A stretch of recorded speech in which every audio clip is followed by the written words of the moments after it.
We're not here to make up the numbers, we're here to compete as well. This squad, with the power they have on their day, they can do anything they want.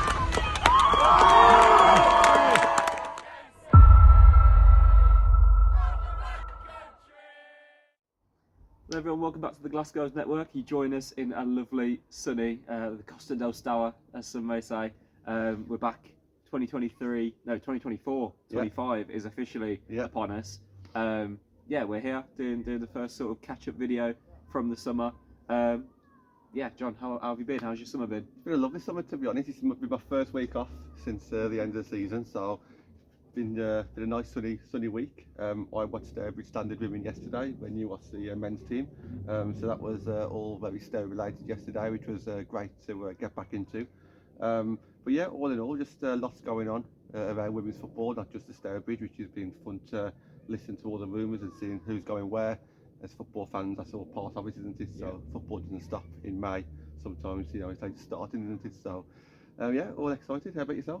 Yeah, no, very good. Yeah, like I say, enjoying the weather currently. It's very, very nice here in Stourbridge. But yeah, like you say, looking forward to getting back properly amongst the football. Obviously, been around the men's pre-season quite a bit recently, but it'd be nice to have the women's football back as well. Yeah. So yeah, we're just going to have a catch up with the squad. A lot of stuff has happened, to say the least, since we last spoke. So where do we want to start? Should we start with who's back for this season? Yeah, let's do that. Yeah, let's go for it. Okay, so let's start. Let's start with the ones behind us then, shall we? Yeah, let's do that. The two flags. Yeah, League alignment, you might have noticed it. Obviously, Meg Hadley and Mill Rogers return to Stourbridge for another year. Start with Meg, shall we? Yeah. Bit of a controversial ending, wasn't it, last time, to be honest? I think a lot was said, this, that and the other, but it's great to see her back. It's great to see Ken and Dad back as well, because that's someone that we used to spend a lot of time chatting to and still do. So congratulations to Meg. I don't know if you've seen it on her Instagram, but she's getting married, so congratulations to Meg, absolutely. Someone that we've sponsored in the past as well, so I think a lot of Meg. And I think more than anything now, this is her chance to actually show what she can do in Tier 3. She never quite had that luxury of being injured when she was with the team last year. So she's obviously come back, and let's see what kind of role she has. We know that Aid probably wants to play a bit more attacking. We know that Meg likes to go forward. So maybe this will suit her as a bit more of an attacking option. She's played a bit more on the front foot for Sutton Coldfield last year. We saw her play against Kelso, and I think she actually set up a goal on that night as well. Did she score the goal? Oh yes, she did. Yeah, so that was it. Yeah, so can't get much more attacking than that. No. So I think look, she's a pacey player. There's going to be a lot of speed in that squad, hopefully next year. Looking at it, so yeah, I think she fits right in perfectly, and obviously knows Aid as well. 100%. I thought when Aid was brought in initially, I thought that was one of the targets he was going to have, pretty much. Like, obviously he's worked with Meg at Leefield previously, so yeah, it's really good to have her back. Obviously, a good person to have around the squad, someone that knows the club and the team, and what everything's about here. So yeah, very, very good. Like you said, I don't know how her role will work this year, whether it's more of an attacking thing or a defensive minded thing. Who knows? We'll have to wait and see what Aid's got up his sleeve for her. But yeah, I'm definitely buzzing to have her back. And likewise, Mill Rogers back again. What a character, what a person she is. I'm sure she's already had an effect on the squad in pre-season. I'm sure they all love her already. Obviously had a brief period with Boldmere towards the end of last season. So yeah, she's back and hopefully ready to score plenty more goals in Tier 3. Yeah, somebody else who's played for Aid in the past as well, albeit a short time. What I'm excited about with Mill is obviously, like, she knows the club of old, and I appreciate, like, the section's changed now, and the culture will be different. That's fine, but there's a lot of positives in that era as well. And obviously Mill was a big part of that positive, wasn't she? And she'll get a lot of the youngsters there as well, like the juniors, all loved her, and she'll have a lot of fans. So she'll obviously bring a lot of fans in as well, won't she? So I think them two signings are two fan favourites, aren't they? And you can see that on the messages on Twitter and Facebook. There's a lot of likes, there's a lot of comments saying welcome back, so glad to have you back, all this kind of stuff. So two massive positives there. Yeah, definitely. Like you say, with the fans' favourite, that's definitely the case with Mill.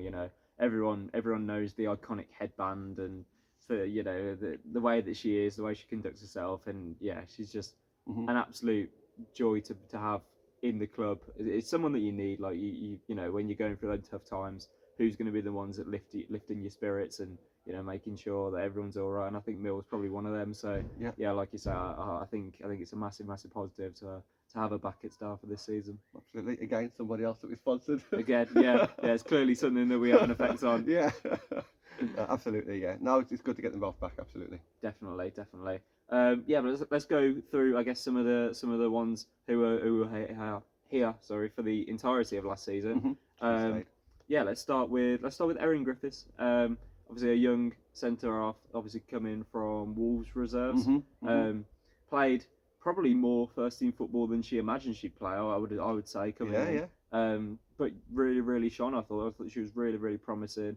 Obviously a great young defender, and someone that I'm really happy to have here with us, because I think she's got a really high ceiling in her career as well. So yeah, it's great to have her back for another season. Yeah, we had a bit of a reputation towards the end of the year, didn't we? That we were signing a lot of youngsters. She was one of them, done really well. Yeah, I think obviously she was at the club before she went back to Wolves, and I think it is just someone that's really, we don't know where her level is yet. There's still a lot more to come from her. She can spend a full season with us now. Obviously she's had the experience of Wolves, had the experience of Stourbridge. Now she's got a different manager in coaching her as well, so she'll have taken everyone's best bits hopefully, and hopefully cement down a first place team, you know, week in, week out. Don't know who she's going to be actually alongside just yet. I guess we'll see. The more the pre-season games come on and this, that and the other, you know, will there be any more signings? But for me, she's a nailed-on starter. It's going to be very awkward because, you know, it's a tough league and the defenders are going to be up against it. But I'm sure she's got the right character. She's definitely got the right fitness levels and right attitude. So yeah, it's definitely a positive that we managed to keep Erin at the club. Absolutely. 100%. And yeah, like you say, someone we don't really know who she's going to be partnered alongside just yet, but another central defender we have managed to keep, Lou Butcher. You know, I don't know how much involvement she'll have in the first team this season. Obviously, been there or thereabouts for a number of seasons really, but yeah, she's officially confirmed to be staying. Obviously, having great links with the pathway and captaining them to loads of success last season. So yeah, again, another really nice character to have around the dressing room and the squad. Yeah, someone that really knows what the club is about and how we, you know, do things here.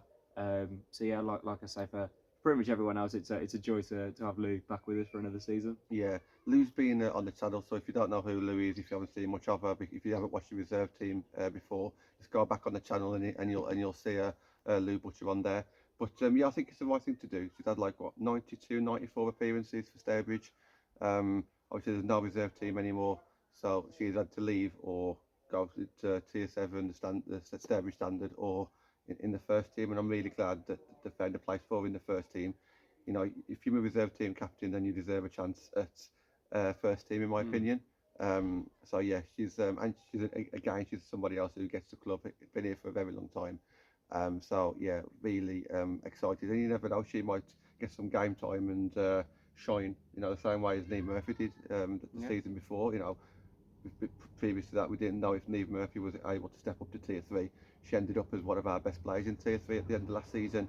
So maybe that can be something that Lou can do as well. You know, because we haven't actually seen her at the level, we don't actually know what she can do yet, do we? So yeah, good to see. 100%. Hopefully we can see a few Lou Butcher screamers coming out, because they're there. They are there. We've seen them a couple of times for the pathway last season. Yeah. She has got an absolute rocket on her when she wants to. Yeah. But yeah, if we can have any of those in the first team, I'll be massively thankful, I think. Absolutely.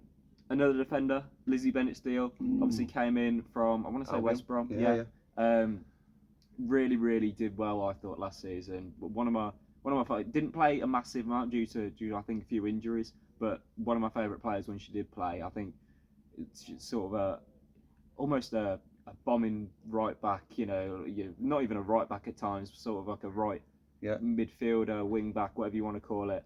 There's a bit of a theme going on here, isn't there? Yeah. We're talking about bombing and exactly. Forward. Yeah, I think it's clear how Aid wants to play from these players that we've kept. You know, a lot of fight going forwards, a lot of power, a lot of pace. So yeah, I think having Lizzie back for another year is going to be great. I think, getting a full season from her. She came in, I want to say, around halfway through last season. Yeah.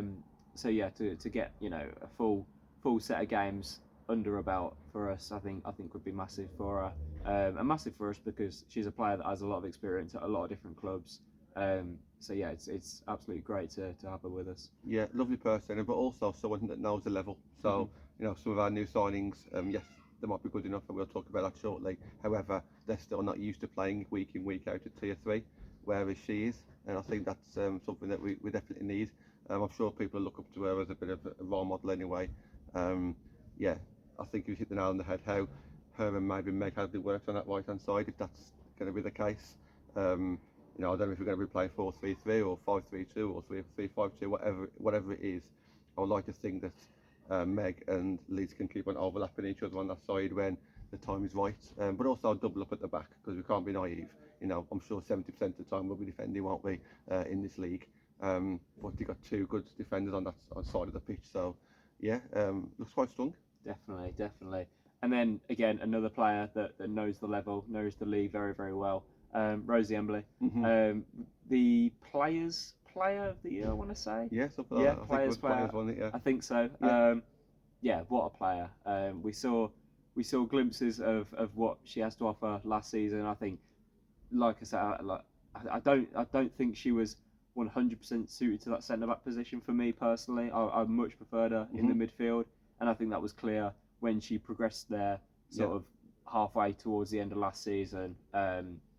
Putting a few monster performances from that sort of defensive midfielder point.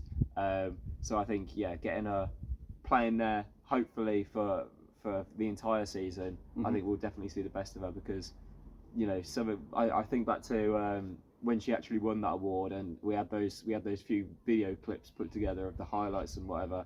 Some of the tackles, some of the passes were just insane. So hopefully more of that to come. Yeah, hopefully. I think we know that she was brought in for centre midfield, but we are lacking in my opinion, defenders, and we were lacking the whole of last season. Hence why Rosie had to slip in there, and there's not too much movement in the area for centre backs as well. If you want to go out there and try and get yourself a good centre back, it's not that easy. And I'm sure the likes of Kelso would want another good centre back as well. So it is tough. So she might be forced to play there temporarily, maybe. I don't know. But I would like to see her further forward. We saw it towards the end of last season. It does work. We did miss her in the centre of the midfield last season. But if she's playing at the back, she's got another year of experience under her belt from last year. And if her and Erin can get a good relationship there, then who knows? It is important that we have someone like Gwen or someone else as a CDM to kind of look out for them. I think that's something that kind of missed a little bit last year. That solidness, I guess, between the centre backs and the person in front of them. So I think that's really important this year. And then let the attackers do their thing when we win the ball back.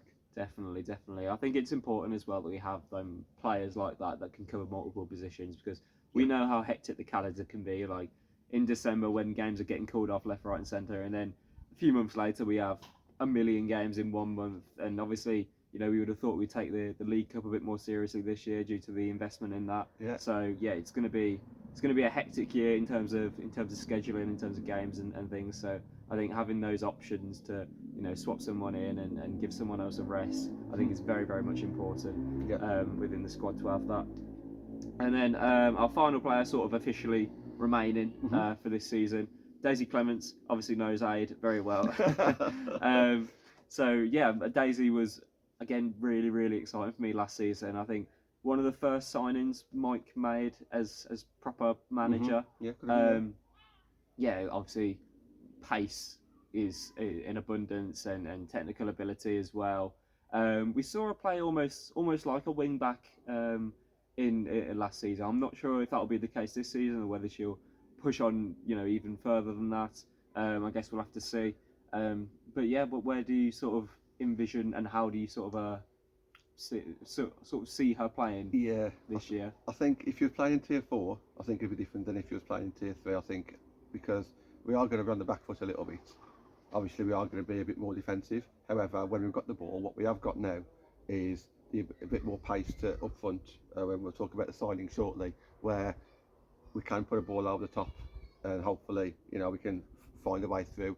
And for me, Daisy and Mill, I don't know if it's the same name now, Leonie Joyce, they've got that pace there, haven't they? And I was really hoping that Jeslo would have stayed as well, and maybe she will, maybe she won't. With top in the name, I don't know. But if you had them as a front 3 or 4, with Meg Hadley playing a bit further up top as well, all of a sudden, as a defender, I'll be looking at all them 4 or 5 players, and I'm thinking, I don't want these winning at me. And that's what excites me a little bit. So we didn't see that enough last season. I know it's not that easy to do what I've just said, but as a defender, one of the worst things that you can try and defend is pace, especially if you're not pacey yourself. So when you've got someone like Daisy there, or Leo as well, then that really does excite me, and it gives us a bit of hope that when our backs are up against the wall, it's okay. All we need to do is just have an interception, a quick pass, and then all of a sudden we're on the front foot. And that does give me that bit of hope this season, that we can snatch goals even when we are against the bigger teams. So yeah, obviously, as you can probably tell, I'm really happy with that we've kept Daisy, somebody else that we spotted last season. Yeah, very true. It's clocking on there. Yeah, very true. But yeah, those are sort of all of our players that we have officially kept, I suppose. Let's go over the new ones, the new faces that we haven't seen just yet in action. Yeah. Starting off from where everything starts off, the goalkeeper. Yeah. Harriet Grimshaw, come from Sheffield United. Correct. I don't think she's had massive amounts of first team experience with them. Mm-hmm. However, from what we hear, she's a very, very good goalkeeping prospect. Again, it's not someone I know too much about, to be honest with you. So it'll be interesting to see how she does this season. A full season of Tier 3 football. Obviously, it's a lot different to your academy games and whatever else you might have been involved in. But yeah, it'll be interesting. Hopefully she starts off well, gets a good bit of confidence. I know she's only a young player as well, so yeah, it's definitely going to be an interesting one to see her play this season. Yeah, I wish her the best of luck, because obviously, as a goalkeeper, last year we had the opposite. We had Jame Lee, who was very experienced, not necessarily at Tier 3 level, but she was experienced, and she's been around the first team for a long time. Now it's the opposite. However, that doesn't mean that she hasn't got the ability, because if you've been trained by Sheffield United, then you're going to be trained by a lot of talented people. Mm-hmm. And this is very unselfish of a club as well. What we've done here is we've managed to land on our feet, to get in a very good quality player who's not necessarily playing the first team. However, that's not particularly important. But we're also developing that player as well. And we don't know what her ceiling is going to be. She might end up having a worldie of a season, and she's just developing as well. So exciting, hard to say it just yet, because we haven't seen her. She's following a big character in Jame Lee. But this is it now. Potentially, she could be with us for a good few years, couldn't she? 100%, yeah. I think that's so important as well. If we want to solidify being in Tier 3, we need these players that have been with us the entire way and Mm-hmm. stuck around with it, because it's all good bringing in fresh faces every single season, but I think something that keeps you in a league is having that familiarity and building upon a stable core. Yeah. So if she can be part of that for a number of years to come, then hopefully happy days, really. Yeah. Obviously Meg Hadley we've spoken about. Gwen Hogan coming in from Leefield, like you said, a defensive midfielder, I believe. So yeah, someone who's gonna slot in there quite comfortably, you would have thought. Yeah, I'm going to put both of the Leafield players into the same bracket, because I don't know enough about them, but I've asked fans who have seen them, I've asked coaches who have worked with them in the past, and fans have told me about what other coaches have said about them. So all I can say is it's a lot of good stuff, and I heard one negative thing. I've not heard one fan or one coach say that they'll be out of place in this tier, and I need to shout that out there, because I think a lot of fans might look at it, or players out there might look at it and think, oh, okay, they've come from Tier 4. But Jess Lowe come from Tier 4 last season. Mm-hmm. She was my player of the season. Favour last season played over 15, 20 games. She come from Northampton, and everyone at the end of the season says, oh, we need to play even more because of how good she was. Yeah. All the Stourbridge players who came up the previous season was all from Tier 4. So I think we have got to be careful when we start looking at this and thinking, okay, they're from Leafield, the tier 4, and I get that. I would like to see a bigger squad. I would like to see some tier 3 players come in for experience because they actually know the league. But so do our current players now. They've also played in tier 3. We mentioned Lizzie and Rosie. They've been in tier 3 for quite a while. Daisy spent the season there now as well. So yeah, I don't know too much about them. I know it's going to be a completely different style of play from the attributes that they've got compared to maybe the attributes that we've had in the past. But I think all the players that we've brought in, there is something there that makes me believe that we can pick up at least 16 points next season. It's just going to be a completely different way of playing. But this is exactly the type of players that we do need to complement the speedy players that we mentioned before. Definitely. I think it's an interesting question as well. In terms of who we're signing, is it more beneficial for us to go for these experienced heads that have been in tier 3 a while and know the league, or someone that's exciting, from tier 4, possibly even tier 5, that's really, really performing very well, and taking a chance on them? Is that worth it? And I think, especially last season, we opted for the first one in, bringing people in that have had a lot of experience in this league already, whereas now we've made it a couple of signings here that fall into that second category and have been progressing nicely in tier 4. Are they ready for that step up into tier 3? Who knows? But there's only one way to see, and take that gamble with it, I guess. The balance, isn't it? And that's what we've got now. Like your likes of Lizzie, Bennett, and your Roses, they're going to be there taking charge. Meg Hadley's going to be up for it. She's got to want to prove a point, and so is Mill. And then you bring in these new players. Everyone is there, going to be battling for aid and wanted to prove a point, aren't they? And that's the kind of characters that we've got, which is perfect. It's the exact kind of character that we need at the moment. So definitely. Yeah, exciting times. Yeah, definitely. Absolutely. Yeah, and then our last new signing for the current time, Leonie Joyce, a player that I have heard of a fair bit from different people. Obviously, a young, fits the profile that we're going for. Young, pacey, seems to know the not even tier 3 as much, but tier 4.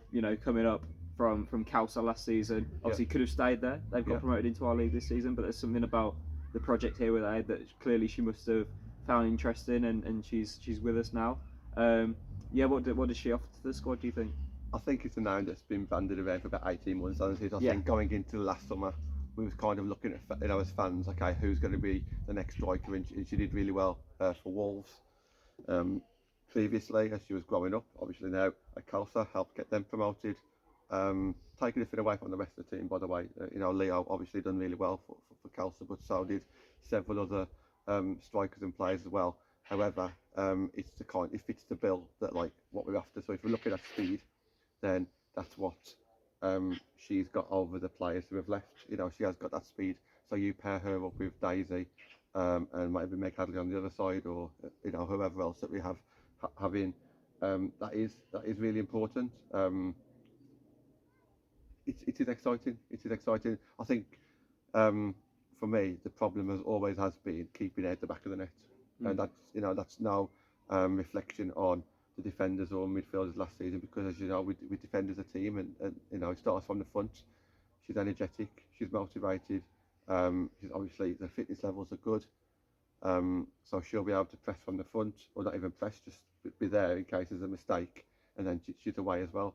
So I think it's a good signing. I would have liked to have seen. I still would like to see some more signings, because I don't think the squad depth is there yet. Yeah. So like, if one of these players gets injured, I'll be like, oh no, who are we leading to? Because we've got no reserves team to fall back on anymore.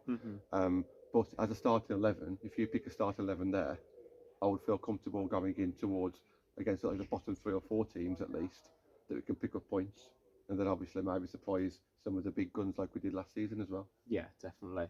And then that's our squad so far, I guess. That's it, yeah, obviously, like you say, I don't think it's done yet. Hopefully, the coming weeks, we've got about 3 weeks or so for the start of the season. Plenty of time to get some more names on the books.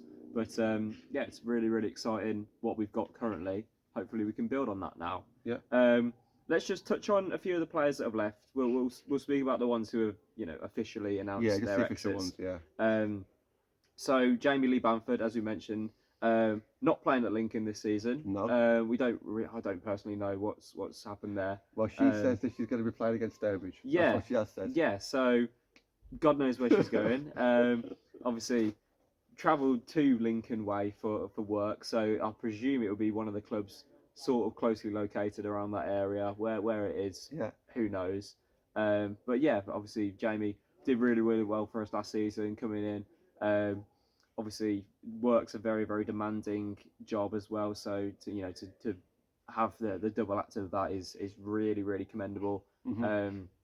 So yeah, obviously a great person as well, as we come to find out throughout last season. So wherever it is she ends up, who knows? Hopefully she does really well there. Yeah, 100%. Just signed with Beeson Sports as well, so I'm sure they'll try and find the right team for her as well. I think it's probably already done, isn't it? So probably. Yeah.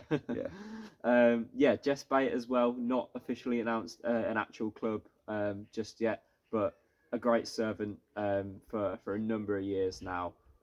You always knew what you were getting with Jess. A consistency, solidity in the back four, back five, whatever it might be.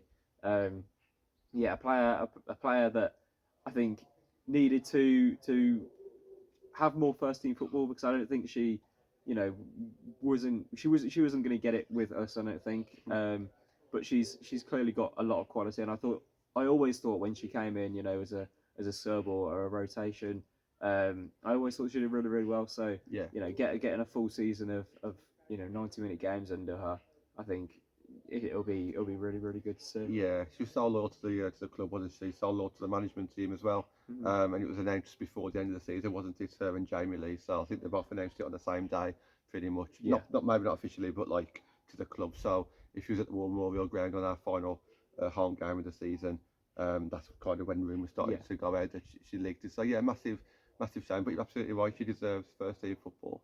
If that's what she wants, then I'm sure she'll go out and get that. And I'm sure we'll keep a close eye on what team she ends up at. Yeah, definitely. Now a player that I was really gutted to lose, to be honest with you, Sophie Grave. Obviously linked up with Tash at Leefield, a massive gain for them. When we were in Tier 4, probably the best defender in the league. Yeah. So for Leefield to get her is it says everything about their intentions for this season. That Leefield squad, obviously we know a few of the players that have jumped ship to go there. It's looking really exciting. Obviously Tash we know really well as well. Yeah. But yeah, Soph, absolutely gutted to lose Soph. One of the nicest people in the game that I know, and one of the best defenders as well. So definitely a massive loss. Falls into that Jess Bate bracket when you talk about loyalty and how much they cared about the club and this, that, and the other. But quality centre back. I know a lot of people voted for player of the season last season and even more the season before that as well. I think what we have seen though is the importance of going with people that you know and people that you can trust. So people have obviously gone to Leefield this season because they know Tasha, and I think sometimes that goes a long way, doesn't it? If you've already played with someone or been coached by somebody in the past, you know that you can trust them, and it's nice to know that these players can go to Leefield and trust Tash. So now good luck to Leefield, and I'm sure there's one more name that you're about to mention shortly. Yes, it fits into that category as well. Obviously linking up with people that you know. Zoe Clark gone to Kidderminster Harriers. Obviously we're so gutted for her. Obviously done her ACL in pre-season, so that's really horrible to see. But she's an absolute worldie of a player. Obviously probably our best player for the last two seasons since she came in, really. Obviously like we say, linking up with Fish again in Tier 5. Probably, I don't know. It depends how bad it is, I suppose. I wouldn't imagine she'd feature a massive amount this season. Potentially coming towards the end, maybe coming back to it. But yeah, obviously wishing her all the best with the recovery for that, because we've seen it many a times with our own players and how horrible it is, and how hard it is to sort of come back from those sort of things. Yeah, no, just the best of luck to Zoe. Obviously, I'm sure we will still keep in touch with her, won't we? And a family as well. So obviously, when a player goes, the family goes as well, don't they? Yeah. So such a shame with what's happened with the injury. obviously that's a different subject altogether, isn't it? But yeah, big loss for Stourbridge, but it's time to move on, isn't it now? And obviously we'll bring in someone at Stourbridge who can hopefully be equally as good. Yeah, hopefully. Again, just like Jess Bay, a player that hasn't officially announced where they're ending up this season, Esme Moran. We've not got Moran. So Esme is just, I guess, exploring her options at the moment. I presume she'll have a lot of offers on the table. Obviously, captained us a fair amount of times last season. That sort of stuff doesn't go unnoticed, especially when you're doing that in Tier 3. So I presume she'll have a lot of offers, a lot of different places she could end up. Again, whoever's getting her is getting a tough tackling, full of energy midfielder. Versatile as well. We've seen a player out wide, haven't we? Yeah, exactly. Versatile, definitely. Yeah. Always got an eye for a goal as well. Her numbers from goals to games is actually very, very good from the positions that she usually played. Yeah. Obviously, we know trademark bullet header is often floated around, but obviously Ez is a great person, like all of these players, a great person as well. So definitely wish her all the best in whatever ends up happening next. Yeah. Just on that one as well. 100 caps for the club as well. 100 appearances. There's not many players that's got that. Lou Butcher will hopefully catch her up this season. But apart from that, I think there's just 3 more before her with Amy G and Lil Beth. So, in women's football to get 100 appearances, it's not easy, is it? No, so, definitely not. Yeah, massive congratulations and obviously a big thank you for everything that you've done at the club there as well. Definitely.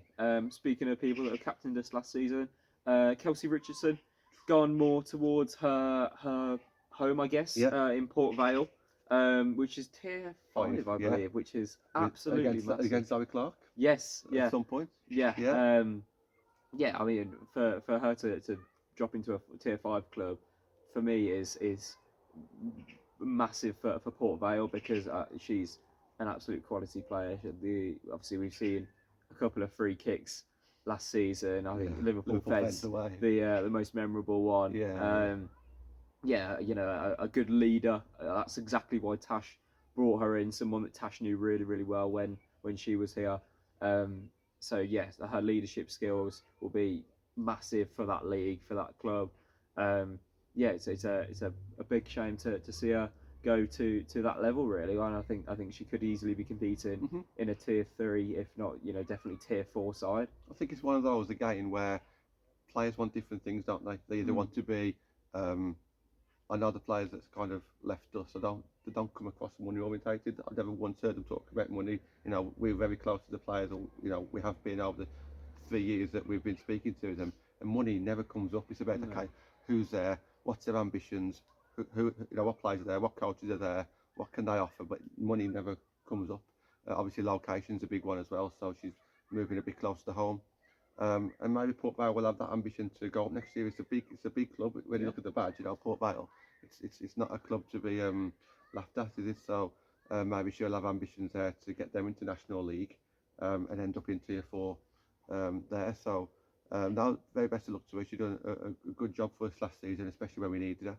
When a lot of players were departing and we were going through that transition, she came in and she was a captain in that time between, say, October and January. And that's where we picked up a lot of our points. So we can't forget that. Definitely. Another player that has made the jump to Leefield, Hannah Fishwick. Again, a massive loss for us. I think she's a quality player. Yeah. She won an award as well, I believe. Yes. I couldn't tell you which. The fans one? Potentially something like maybe manager's player. I don't know. Something like that. Sorry, Hannah. But yeah, linking up with Tash, like we say, Soph as well. Sophie's a grave there. Yeah. How do we fill that gap? Because not only is she an amazing player, someone that is also an amazing character. Do you think that is something we should target? Like people like that in the dressing room. Like, is that an important part of building a squad? I think it's something that you have to look at. I think at the moment, I would probably just have a certain way of playing. And then obviously going that way, then if you can bring in a coach as well, brilliant. You might say it's a completely opposite way around, which is fine. I would get that as well. But to me, Hannah's strengths are completely opposite to what we've been talking about throughout this show. You know, she isn't speedy, she's very technical, and she's, you know, she thinks with her mind, and she's very quick with her feet, but she's not actually pacey or anything like that. Yeah. If Aid wants to play a completely different way, then she wouldn't be suited to the new Stourbridge anyway. So as much as we loved her and she suited it last season, and she's already scored for Leafield, God knows how many times this season anyway, we know that we're losing a quality player, and I don't think anyone would ever say it differently. But it's all about what kind of player fits the mould that you want now. You know, we've had so many debates over the past, especially the past 12 months, where we've started to lose a few games in Tier 3. You know, we've had fans debate with each other, well, we should play this striker over this striker because this striker scores more goals. Yeah, but this striker's faster, and, you know, we wouldn't even be able to get the opportunities if we had this player. And I think, yes, Hannah's gone, she's a massive loss, especially as a character. But hopefully we're bringing in someone now that fits this new mould that we've got. And obviously we've got some midfielders that's come in, so let's see what they can bring in. Definitely, I agree with you. I think, you know, as much as we recognise that she's a good player, if she doesn't fit the system, then you know, what's the point? If it's not going to work, it's not going to work. So I think as much as it is a loss, and we recognise that, you know, if Aid feels like it's the right decision, and if Hannah feels like it's the right decision as well, to leave and you know, try something new out of Leafield, then definitely fair play to her. And then our final two sort of confirmed departures from the first team at the moment, the Cowser duo, the Neve Deasy and Senna Robinson strike force. We've seen that happen a few times. I can't remember exactly where it was. But no, it was definitely last season. But Senna had ran. Or was it Neve? One of the two ran the entire length of the pitch and then squared it to the other for an easy tap in. So that's one of the memories I have between them two linking up. So definitely a strike force to be scared of. Obviously, we know what they offer. Neve is a physical presence who definitely 100% knows where the back of the net is, whereas Senna is a pacey, you know, fox in the box kind of striker. Got an absolute worldie in her as well. I think it's a shame to lose them both to someone that's going to be a league rival this season. Obviously, when they play us, we know what they're about, but hopefully, you know, we can limit them as best as we can. So yeah, what's your thoughts on those two departures? I don't think one of them was a surprise. I think the other one was a slight surprise. I'm not going to say anything else, but I think it is because they've gone through rival, haven't they? But I don't blame them at all. We've got Leonie up front now, completely different type of striker. Obviously, Neve and Senna will be a big miss. You know, Neve, when she came back from Albion, everyone was really happy about it. Senna was very well loved. You know, she came up through the reserve team, done really well, and such a nice person. Hung around the War Memorial Ground, spoke to the fans. You know, there was very professional in the way of, like, you know, Neve obviously as a school teacher, she trained really well. You know, she handled herself really well. Senna, we used to drink, joke about it, but she drank a lot of milk on a night out, and she didn't necessarily keep her drinking alcohol where maybe some of the other players, younger players, did.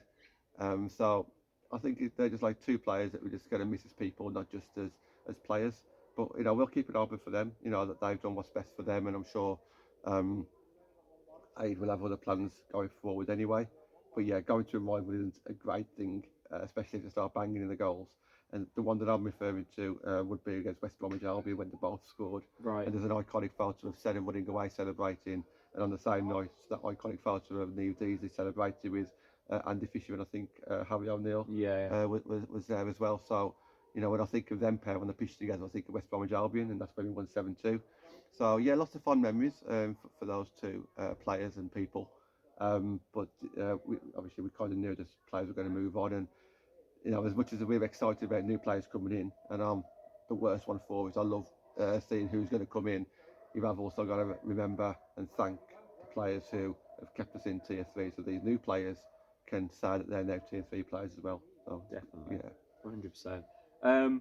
Let's just touch slightly on the new backroom staff. Obviously, we've nattered for a fair long time Obviously, we haven't become too knowledgeable on them just yet, so we'll keep it fairly brief. We'll just name it so others, just in case I miss a Twitter, Yeah, exactly. we can just name them. And so. Lily Eustace, the player welfare manager, I suppose you want to call her. Yeah. We obviously know how important that role is within football with mental health and sort of things like that becoming more and more prevalent. So I think it's definitely a good thing. Obviously, a lot of clubs are making it almost a mandatory thing to have in place. So definitely someone that is very, very useful to the side. Mm-hmm.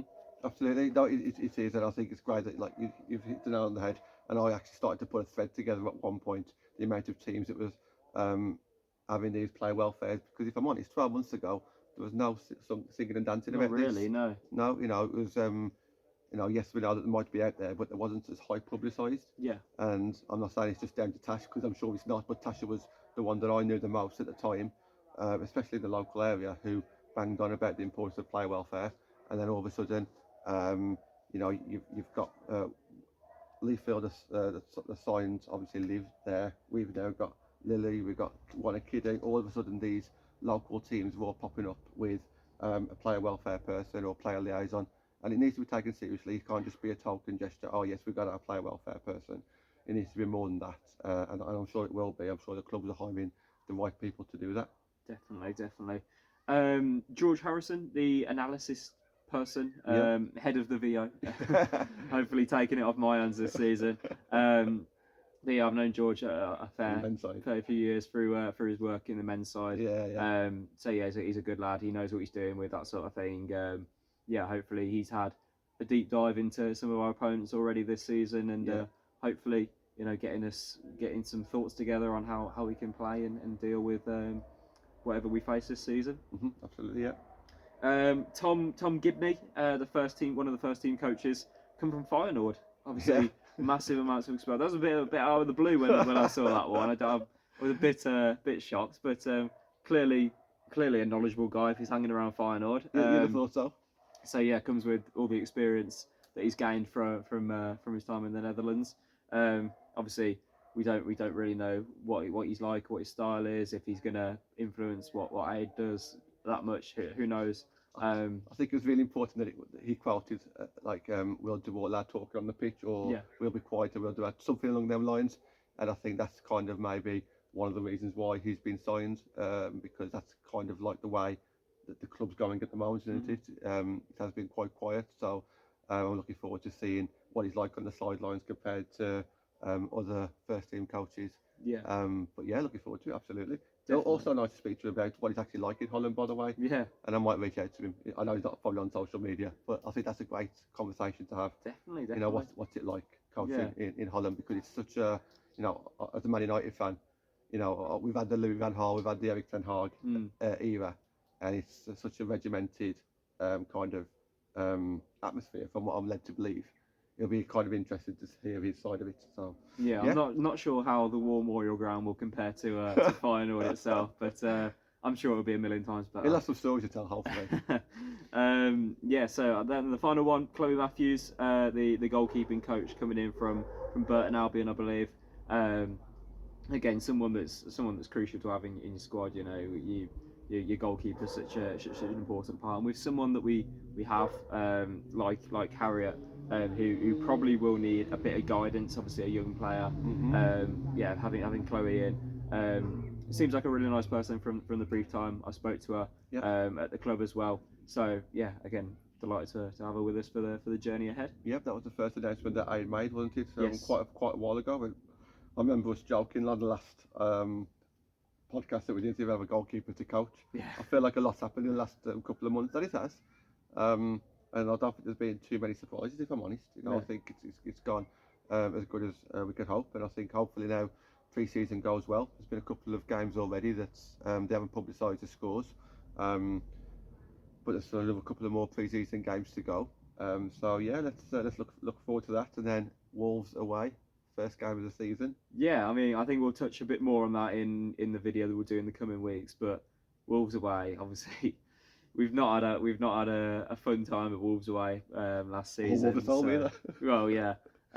So yeah, it's going to be interesting. Obviously, first game of the season. Can we start off with a bang? You know, cause an upset? Who knows? But like you say, a few more games pre-season to get under our belt. I think Boldmere and Donny Bells are two that are scheduled. Potentially some more going on that we're unaware of. But yeah, I think it's going to be really fun. I'm really excited for the season. How are you feeling towards the season as a whole? Yeah, we'll do a proper prediction show later, but on the next one. But yeah, I'm feeling very positive with the players that we've brought in. I know that we've lost quite a few talented players, and all I would say is the squad depth now just needs to be slightly bigger, and then I'll be a little bit more comfortable. But as I mentioned, you know, at the starting 11, I think there you can pick 11 players there that can really go toe to toe with some of the teams in the bottom half like last season. I'm not going to be out there and say, oh, we're going to finish in the top half. Yeah. You know, I think we finished 10 points behind Albion in the end, something like that. So, and they finished 9th, and that's a big gap to claw back. So, but yeah, it's a bit more, you know, a lot more hopeful now that we've seen some players come in. Just like to see a couple more now, I think. 100%. I'm sure we will in the coming weeks. So keep your eyes on Twitter and also on here when we do our podcasts and whatever else might be coming this season. It's going to be an exciting season for the Glassgirls Network, I'm sure. But yeah, thank you for watching, everyone. We've nattered for, does that say 46? That's outrageous. It's 46 minutes. That's outrageous. So thank you if you've sat through all of this. And we shall see you in the next one. Bye.